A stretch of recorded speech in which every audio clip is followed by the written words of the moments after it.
Good morning students, welcome to English class by विनयवाला।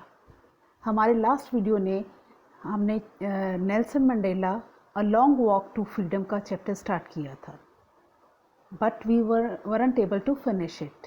तो इस video में हम इस चैप्टर को कंप्लीट करने की कोशिश करते हैं। Will begin from where we left. So are you ready? Come along. The policy of apartheid created a deep and lasting wound in my country and my people. All of us will spend many years, if not generations, recovering from that profound hurt. But the decades of oppression and brutality had another unintended effect. Right? अब Nelson Mandela says कि ये जो policy of apartheid थी, इसने हमारे सब लोगों के दिलों में बहुत गहरे घाव दिए हैं और इन्हें भरने में वर्षों लग जाएंगे। पर जैसे वो कहते हैं ना कि हर किसी बुराई में से कुछ अच्छाई निकल के आती है। अब अभी का देख लीजिए आप, जैसे कोरोना वायरस की वजह से लॉकडाउन हो रहा है, तो इसमें एक वैसे तो बहुत बुरा है, लेकिन इसमें एक अच्छाई ये निकल के आ रही है कि आप लोगों की ऑनलाइन क्लासेस चल रही हैं, इज़न्ट इट? तो ऐसे ही कुछ इस जो अपार्थाइड की सिस्टम था, इस बहुत बुरा होने के बावजूद भी इसमें से एक अच्छाई निकल के आई थी, और वो ये थी कि इसकी वजह से कुछ महान लीडर मिले थे सोसाइटी को। ऐसे लोग जिन्होंने लोगों की फ्रीडम के लिए, अपने लोगों की फ्रीडम के लिए स्ट्रगल किया। तो ये सब इसी का नतीजा था, इस अपार्थाइड पॉलिसी का नतीजा था कि ये लोग सामने उभर कर आए थे। And that was it produce the Oliver Tambos, the Walter Sisulus, the chief Luthulis, Yusuf Dadoos, Bram Fischers and Robert Sobucus of our time, men of such extraordinary courage, wisdom and generosity that their like may never be known again. ये जो लोग, महान लोग सामने आए, ये बहुत ही हिम्मत वाले, बहुत ही बहादुर, बहुत ही बुद्धिमान और दयावान लोग थे। इनके जैसे लोग पहले ना कभी हुए थे, ना शायद कभी फ्यूचर में होंगे। Perhaps it requires such depths of oppression to create such heights of character.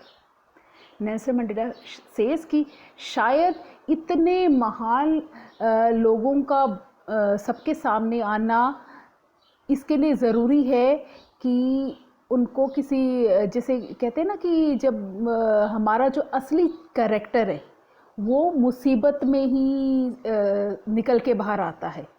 हम अपने आप को कितना भी बहादुर, कितना भी बुद्धिमान कह लें, बट हमारी असली बहादुरी, असली बुद्धिमत्ता का पता तभी पता चलता है जब हम किसी मुसीबत में होते हैं। तो शायद इस ऑपरेशन का एक फ़ायदा ये हुआ कि हमारे सामने ये लोग आए। My country is rich in the minerals and James that lie beneath it's soil, but I have always known that it's greatest wealth is it's people, finer and truer than the purest diamonds. Nelson Mandela says कि जो उसका south Africa है, that has many mineral ores, बहुत सारी खदानें हैं जिसमें बड़ा जो मेटल्स हैं जैसे कि डायमंड्स, गोल्ड, ये सब, इस सब की खदानें हैं। तो ये एक किसी भी नेशन के लिए एक बहुत अच्छी बात है। बट ही सेज ये जो खदानें हैं ये असली दौलत नहीं है मेरे देश की। मेरे देश की असली दौलत है वहाँ के लोग, वहाँ के इंसान। किसी भी नेशन की जो ट्रू वेल्थ होती है वो उसके लोग होते हैं। It is from these comrades in the struggle that I learn the meaning of courage. Time and again I have seen men and women risk and give their lives for an idea. Mandela says कि जो उसके स्वतंत्रता की लड़ाई में जो उसके साथी थे, उनसे उन्होंने करेज का, बहादुरी का असली मीनिंग सीखा। उसने ऐसे लोगों को देखा जो अपने सिद्धांतों के लिए, अपने प्रिंसिपल्स के लिए अपनी जान की बाजी तक लगा देते थे। I have seen many stand up to the attacks and torture without breaking, showing a strength of and resilience that defies the imagination. He says कि जैसे जेल में ये लोग थे, तो इन पे बहुत अत्याचार होते थे। देन ही सेज कि उसने ऐसे वहाँ ऐसे लोगों को भी देखा कि जिन्होंने बेइंतहा अत्याचार सहे पर वो टूटे नहीं। I learned that courage was not the absence of fear, but the triumph over it. हम समझते हैं कि बहादुर वो होते हैं जिनको डर नहीं लगता, isn't it? No, but Mandela has a different viewpoint. He says कि बहादुर वो नहीं होते जिनको डर नहीं लगता, उनको भी डर लगता है। बहादुर लोगों को भी डर लगता है। Shocked? But according to Mandela, it's true. लेकिन फिर वो बहादुर कैसे हुए? वो बहादुर ऐसे हुए कि डर तो उन्हें भी लगता है, लेकिन वो अपने डर पर विजय प्राप्त कर लेते हैं। आपने सुना होगा डर के आगे जीत है, isn't it? तो जो लोग अपने डर पे विजय प्राप्त कर ले वो असली मायनों में बहादुर कहलाते हैं, ब्रेव कहलाते हैं। No one is born hating another person because of the color of his skin or his background or his religion. Mandela says कि कोई पैदा होते ही किसी से उसकी स्किन के कलर या उसकी बैकग्राउंड या उसके रिलीजन की वजह से नफरत करने नहीं लगता। People must learn to hate, and if they can learn to hate they can be taught to love. लोगों को नफरत करना सीखते हैं, वो बाद में सीखते हैं, और अगर वो नफरत करना सीखते हैं तो उन्हें प्यार करना भी तो सिखाया जा सकता है, isn't it? Why? Because love comes naturally to the human heart than its opposite. क्योंकि प्यार सीखना तो ज़्यादा इजी है, ज़्यादा अच्छा फीलिंग है, ज़्यादा अच्छी इमोशन है। Even in the grimmest times in prison, when my comrades and I were pushed to our limits, I would see a glimmer of humanity in one of the guards, perhaps just for a second, but it was enough to reassure me and keep me going. ये says कि जब वो prison में वो और उसके साथियों के ऊपर बहुत अत्याचार होते थे, दे वर पुश टू देयर लिमिट्स, मतलब इतने अत्याचार होते थे कि सहने मुश्किल हो जाता था, तब कभी ना कभी किसी गार्ड के चेहरे पे उन्हें थोड़ी सी हमदर्दी की एक झलक दिखाई दे जाती थी, जस्ट फॉर अ सेकेंड। बस इतना ही काफ़ी था उनको आगे हिम्मत से लड़ते रहने के लिए, उनका हौसला ना टूटने के लिए। क्यों? Man's goodness is a flame that can be hidden but never extinguished.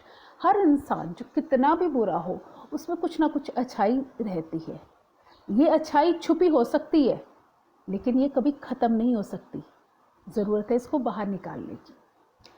In life, man has twin obligations to his family, to his parents, to his wife and children, and he has an obligation to his people, his community, his country.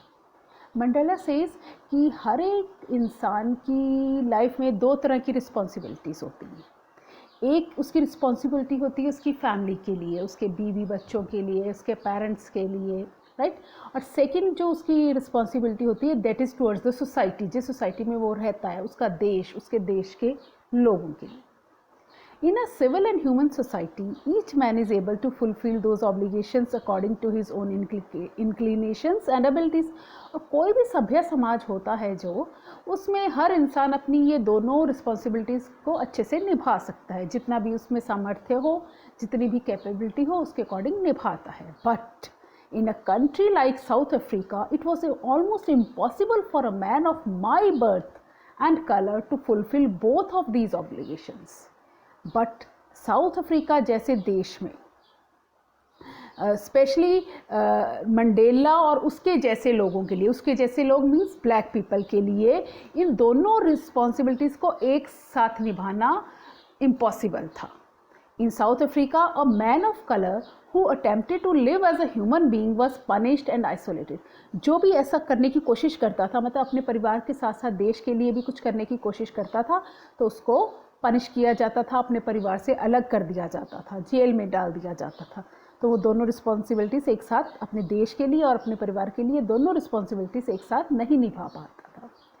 In South Africa, a man who tried to fulfill his duty to his people was inevitably ripped from his family and his home and was forced to live a life apart, a twilight existence of secrecy and rebellion.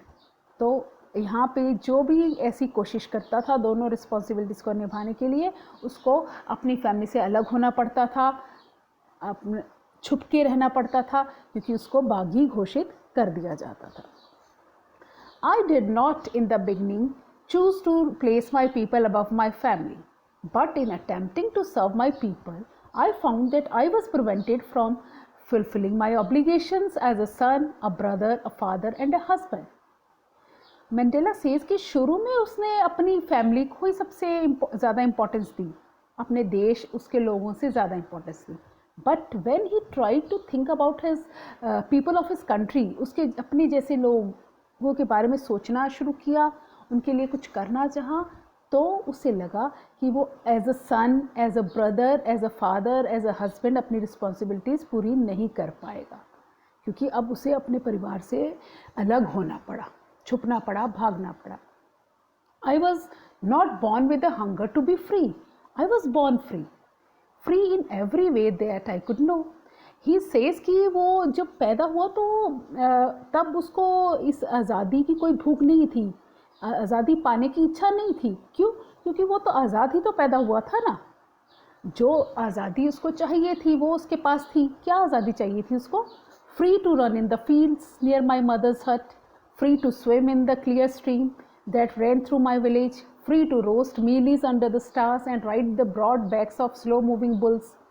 क्या आज़ादी उसको चाहिए थी? कि अपने घर के बाहर घूमना, जो घर के बाहर नदी बहती है उसमें तैरना, रात को तारों की छाँव में अनाज के दानों को आग में रोस्ट करके खाना, या बुल्स के ऊपर, बैल के ऊपर की पीठ के ऊपर बैठ के सवारी करना. ये सब जो बच्चे करते हैं विलेजेस में स्पेशली, ये उसको चाहिए था. इजी, यही उसके लिए आज़ादी थी, यही उसके लिए फ्रीडम था, और ये सब वो कर पा रहा था. As long as I obeyed my father and abided by the customs of my tribe, I was not troubled by the law of man or God. जब तक वो अपने पिता का कहना मानता रहा, या जो उसकी सोसाइटी, उसके ट्राइब के जो रूल्स थे उनको मानता रहा, तो कोई प्रॉब्लम नहीं हुई, उसको कभी कोई पनिशमेंट नहीं दी गई. It was only when I began to learn that my boyhood freedom was an illusion. Illusion means bhram. When I discovered as a young man that my freedom had already been taken from me, that I began to hunger for it. अब जब वो थोड़ा बड़ा हुआ, तब उसको एहसास हुआ कि जिसे वो अब तक आज़ादी समझ रहा था, फ्रीडम समझ रहा था, वो तो एक भ्रम था, एक इल्यूजन थी. ये सच में उसके लिए आज़ादी नहीं थी. उसकी आज़ादी तो उससे छीन ली गई है. जब उसे पता चला कि उसकी आज़ादी उससे छीन ली गई है, तब उसके अंदर आज़ाद होने की एक इच्छा जागी, एक भूख जागी. वो कहते हैं ना कि जब हमारे पास सब कुछ होता है तो हमें उस चीज़ की वैल्यू नहीं होती. जब वो चीज़ हमसे छिन जाती है तभी हमें उसकी वैल्यू का एहसास होता है. At first, as a student, I wanted freedom only for myself. The transitory freedoms of being able to stay out at night, read what I pleased and go where I chose. He says कि शुरू में जब वो एक student था, तब उसको सिर्फ अपने लिए आज़ादी चाहिए थी, औरों की आज़ादी से उसे कुछ मतलब नहीं था. उसे अपनी आज़ादी चाहिए थी. क्या चाहिए था? कि जब तक वो चाहे रात को देर रात तक घर से बाहर रह सकता है, रात को दोस्तों के साथ घूम सकता है, जो पढ़ना चाहे, जहाँ जाना चाहे वो जा सकता है. बस यही उसके लिए आज़ादी थी. Later, as a young man in Johannesburg, I yearned for the basic and honorable freedoms of achieving my potential, of earning my keep, of marrying and having a family. The freedom not to be obstructed in a lawful life. तो जैसे वो थोड़ा और बड़ा हुआ, when he was in Johannesburg, तब उसको क्या फ्रीडम चाहिए था? कि अपनी इच्छा से जॉब कर सके, अपनी कमाई कर सके, अपनी इच्छा से शादी कर सके, अपनी फैमिली बना सके. तो ये उसको फ्रीडम चाहिए था. But then I slowly saw that not only was I not free, but my brothers and sisters were not free. Then he realized कि वो असल में आज़ाद नहीं है, और ना ही उसके जैसे लोग, उसके भाई बहन मीन्स उसके रंग के black people, all were not free. I saw that it was not just my freedom that was curtailed, but the freedom of everyone who looked like I did. उसने ये फील किया, इसको ये महसूस हुआ कि सिर्फ उसकी आज़ादी छीन ली गई थी, लेकिन उसके जैसे जितने भी लोग थे सबकी आज़ादी छीन ली गई थी. That is when I joined the African National Congress, and that is when the hunger for my own freedom became the greater hunger for the freedom of my people. तो इस समय वो अफ्रीकन नेशनल कांग्रेस पार्टी को join करता है। ये एक ऐसे लोगों की पार्टी थी जो अफ्रीका की आज़ादी के लिए संघर्ष कर रहे थे, और अब उसकी जो अपनी आज़ादी पाने की भूख थी वो बदल के अपने जैसे सब लोगों की आज़ादी पाने की भूख में बदल गई थी। It was this desire for the freedom of my people to live their lives with dignity and self-respect that animated my life, that transformed a frightened young man into a bold one, that drove a law-abiding attorney to become a criminal, that turned a family-loving husband into a man without a home, that forced a life-loving man to live like a monk. तो ये जो आज़ादी की इच्छा थी, अपने लोगों की आज़ादी की इच्छा, ताकि वो सम्मान की ज़िंदगी आत्म सम्मान से जी सके, जब ये इच्छा जागी, इसने उसकी लाइफ को एकदम से बदल दिया। पहले वो डरा हुआ सहमा सा समाज की जो सोसाइटी के वाइट पीपल का रूल था, उसके नियमों को मानने वाला एक अटॉर्नी था, एडवोकेट था। अब वो उनकी नज़र में एक क्रिमिनल बन गया था, और जो अपनी फैमिली से प्यार करने वाला, अपनी बीवी से प्यार करने वाला हस्बैंड था, अब वो बेघर हो गया था, क्योंकि उसको अपने घर छोड़ के घर से भागना पड़ा, और उसको एक मॉन्क की तरह, एक साधु की तरह दर बदर भटकना पड़ा। I am no more virtuous or self-sacrificing than the next man, but I found that I could not even enjoy the poor and limited freedoms I was allowed when I knew my people were not free. He says, मैं कोई महान आदमी नहीं था जो आत्म बलिदान दे देते हैं, पर मुझे जो भी थोड़ा बहुत फ्रीडम मिला था, मैं उसे इंजॉय तब तक नहीं कर पा रहा था जब तक कि मैं जानता था कि मेरे जैसे बाकी लोग फ्री नहीं हैं। मैं जितना थोड़ा भी फ्रीडम मुझे मिला था, मैं उसको तभी इंजॉय कर पाता ना अगर मुझे ये फील होता कि मेरे जैसे बाकी सब लोगों को भी वो फ्रीडम मिला है। Freedom is indivisible. The chains on any one of my people were the chains on all of them. The chains on all of my people were the chains on me.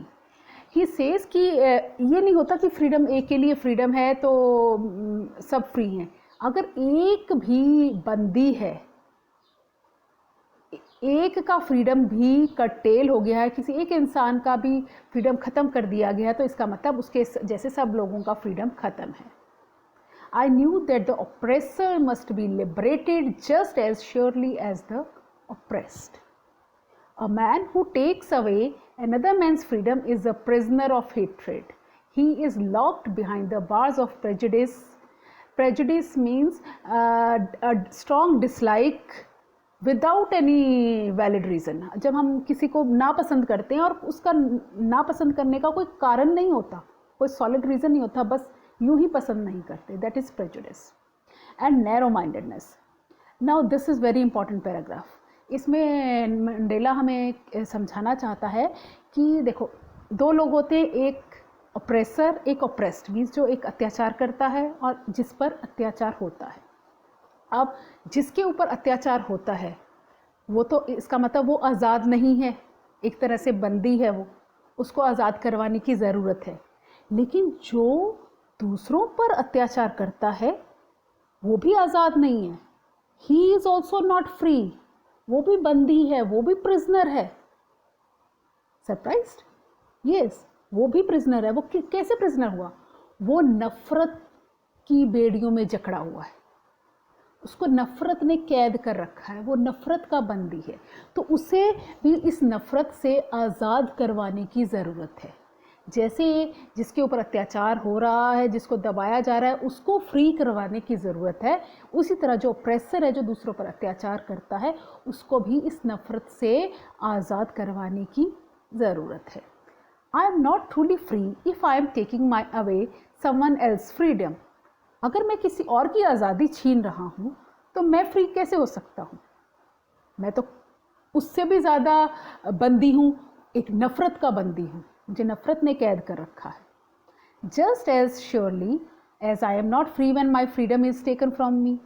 मानो जैसे मेरा freedom छीन लिया हो मुझसे तो मैं आज़ाद नहीं हूँ, और अगर मैं किसी का फ्रीडम छीनूँ तो भी मैं आज़ाद नहीं हूँ। The oppressed and the oppressor alike are robbed of their humanity. जो ऑप्रेसर है और जो ऑप्रेस्ड है, यानी कि जो अत्याचार करता है दूसरों पर या फिर जिस पर अत्याचार होते हैं, उन दोनों की मानवता उनसे छीनी जा चुकी है। जिसके ऊपर अत्याचार होते हैं उसकी मानवता कैसे छीनी गई? उसको बेसिक ह्यूमन राइट्स नहीं दिए गए, उसके बेसिक मौलिक जीने के जो मौलिक अधिकार, जो एक इंसान के मौलिक अधिकार होते हैं, वो उससे छीन लिए गए, तो उसकी मानवता को ख़त्म कर दिया गया। और जो अत्याचार करता है वो एक अच्छा इंसान, एक मानव कैसे हो सकता है? तो उसकी इंसानियत तो ऐसे ही ख़त्म है, right. I hope you understood the chapter. अगर फिर भी आपको कुछ डाउट्स होंगे तो यू कैन आस्क मी। सो मिलते हैं एक नए वीडियो में एक नए चैप्टर के साथ। Till then, good bye and good luck.